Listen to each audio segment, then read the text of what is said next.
আল্লাহ তাআলা যখন মারিয়ামকে নবীর মা বানানোর সিদ্ধান্ত নিলেন, বললেন মারিয়াম আমি তোমাকে সন্তান দেব।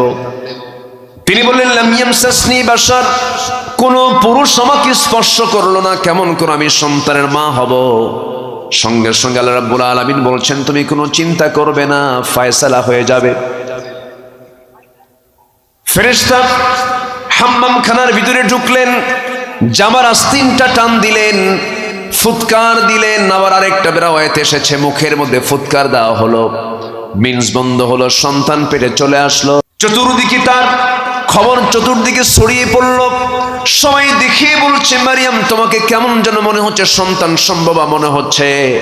তোমার পেটের সন্তান কেমনে আসলো? তোমার তো বিয়ে হয় নাই, কোন পুরুষের সঙ্গে তোমার জেনা হয়ে গেল? সঙ্গে সঙ্গে মারিয়াম বলছেন কোন পুরুষ আমাকে স্পর্শ করে নাই, আল্লাহ তাআলা আমাকে পিতৃহীন স্বামী ছাড়া সন্তান দান করেছেন।